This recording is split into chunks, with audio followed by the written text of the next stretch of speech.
Hey guys, and welcome back to my channel. Today I'm going to be bringing a different type of video to you guys. I've decided that I want to do another book tag. So back in my day when I first started this channel, I feel like book tags are really popular on the YouTube community, and now I'm not really seeing it as much from my favorite content creators, so I decided to bring back some nostalgia. So today I'm going to be doing the mid-year freakout tag. Being that we're near the end of June now when I'm filming this, and probably early July when this gets posted, we are definitely in the mid-year and I am freaking out. But I'm freaking out in a good way. I've actually already completed my challenge of reading 20 books this year. I'll show you my little Goodreads accomplishment here. I'm very proud of myself. I definitely know it's because of all the smut that I've been reading lately that I've been able to really breeze through my goal. But anyways, I wanted to go through the questions that are in the tag and sort of talk you through how the first half of my year has been and what I hope the second half of my year to look like. And again, I have my laptop down here with the questions, so you'll see me peering down. Question number 1 is, what is your favorite read of 2025 so far? So this was really tough because I've actually had quite a few 5-star reads. I'll go ahead and count on my Goodreads to see how many I actually have this year, but I think I have like around 3 or 4.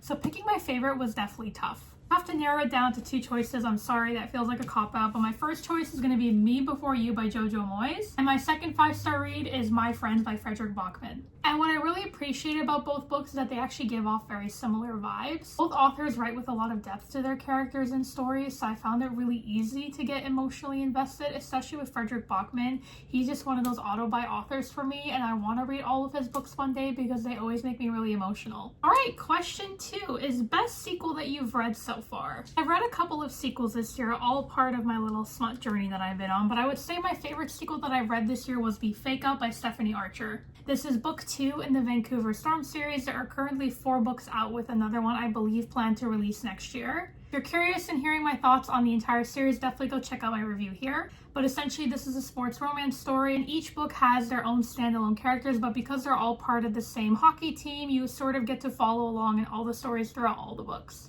Highly recommend, and I really enjoyed. Alright, and question number 3 is new release that you haven't read yet but you want to. An anticipated release that I'd like to read but I haven't had the chance yet is First Time Caller by B.K. Borison. I keep seeing this book floating around on the internet. The cover looks really cute, and because I'm currently in a romance journey, I think it's something that I would enjoy. Basically, it follows our 2 protagonists. The mailman lead is someone that is hosting a romance podcast, and he invites to have someone on his show, and this girl, she's actually talking about her mom's dating life and wants some advice for her mom, but inevitably they hit things off. Sounds really cute. It's a premise I haven't heard of, so I'm really interested in seeing where it takes me. Question number 4 is the most anticipated release of 2025. I would definitely say Cover Story by Fari McFarlane.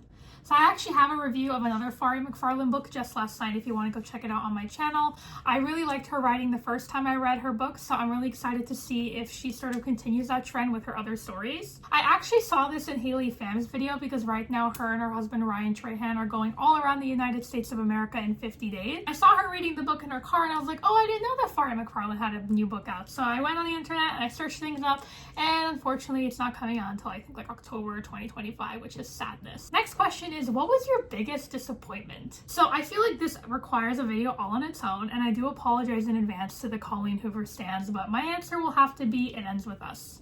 I found the writing to be very juvenile. I didn't think the story made a lot of sense. The insta love was really cringy, and even though I read it really fast because the pacing was well done and I was sort of on the edge of my seat, there was a sense of predictability to the story, and I just felt like everything fell short. Especially now with all the controversy surrounding the film, I can't say I'm very surprised. I might do a video review on it, but honestly, I don't think Colleen Hoover and I are meant to be. The next question is, what was your biggest surprise this year? Well, it goes without saying that my biggest surprise this year was definitely getting into smutty romance, and it was the Vancouver Storm series that got me into it. I feel like I keep talking about it on this channel. I promise I will get into other genres on this channel. It's just that in the last couple of months, I've really gotten into the smut, so it's hard not to really gush about. I was genuinely surprised. I didn't think I was going to gobble them up as much as I have, and if you've watched my last couple of vlogs where I try out cowboy romance, then you'll know that I'm also trying other subsets of smut, and I'm feeling pretty good about it.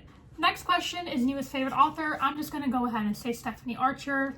Enough said. I keep talking about this woman and her books. I don't think I need to say anymore. Newest fictional crush. Again, I'm gonna pull up the same book. I know it's cringy, but I really liked Alexei and Gloves Off. If you go ahead and watch my vlog where I talk about the book in depth, I really like the fact that he came from a Slavic background. As someone whose parents also come from a similar background, I just found it very relatable and cute. Next is a book that made me cry. This was super easy to pick and I immediately knew which one I was gonna go for. And that is none other than Me Before You by Jojo Moyes.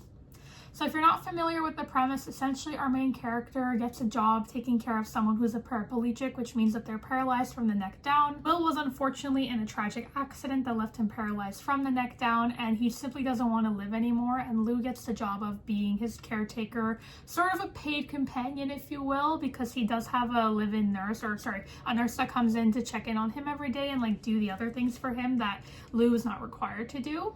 I also ended up watching the movie and I was really sad. Next is a book that made you happy. So for fear of repeating myself, I'm going to stay away from the smutty romance for this answer, and I'm going to go with Never Flinch by Stephen King. So if you don't know it already, Stephen King is probably my favorite author of all time. He is 100,000% an automatic buy for me. I literally bought this book just on an errand one day at the mall, and I was walking by a bookstore and I just saw it. Front cover, 30% off for a hardcover, and I was like, yes, please. Immediately opened up, loved it. This is actually, I think, book 6 or 7 in the Holly Gibney series. So she's a character that was first introduced in Mr. Mercedes, another trilogy that I absolutely adored. Watched the show, everything was great. The reason why I'm picking this book as making me happy is simply because I love Stephen King so much. Like every time I read one of his books, it reminds me why I fell in love with reading in the first place. Never Flinch is following a main character who is deciding to kill a bunch of innocent people, quote unquote, randomly, because there was someone that was put away for jail and he was found to be not guilty. So this, for lack of a better word, psychopath thinks that killing innocent people is a good idea, and it's going to show the justice system like, hey, you can't just put an innocent man away in jail and expect that everything is hunky-dory. Then he's also killing innocent people. There's also like another subplot in here that I won't really get into because I might do a full video review on this, but like 5 out of 5. Love, love, love. Next is the most beautiful book you've bought this year. It was also really easy. Right before my roommate quit her job at Indigo, I decided to abuse her discount, which I also made a video on. So if you want to see the haul on that, definitely check it out. But the book that I'm deciding to select for this, none other than the 10-year anniversary edition of The Nightingale. Kristen Hanna, similar to Stephen King, one of my favorite authors, also an automatic buy for me. Like I'm trying to read her entire bibliography. In particular, this edition, which I already own the regular one of, but like, Girl, look at this. Do you see that? Oh, hold up. Why is it so pretty? Why is it baby blue?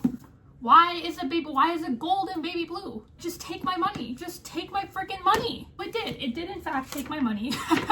And now I own 2 copies of the same book, but that's okay because when it comes to Harry Potter, I probably own like 20 copies. And yes, I'm aware that's a problem. And no, I'm not currently seeking help for it. Thank you so much. Last but not least, our final question is books that you need to read this year. I don't have an easy answer for this, but I did recently go on my Goodreads like around a few months ago, and I cleaned out my TBR and I just basically got rid of everything that I know I'm not interested in reading anymore. I still have quite a few books left on my physical shelf that I know I need to read, but like in general, I'm a very, very big mood reader, so having a TBR for me doesn't really work. I just have a TBR now to know what I'm currently interested in, but I'm making a goal for myself that if I don't read or buy that book within 6 months, it's going off my TBR shelf. And if it's a physical book, then I'm donating it or I'm giving it away to someone because I just simply own too many books. So yeah, that wraps up the mid-year freakout tag. I hope you enjoyed. As you can see, there are a lot of books here that I discussed today and that I have other videos on, so I highly encourage you to go check them out. I would love to hear your thoughts on like what was your favorite or least favorite book of this year, or if you want to answer any of the other questions for yourself in the comments, feel free to do so. All right, guys, I'll see you later. Bye!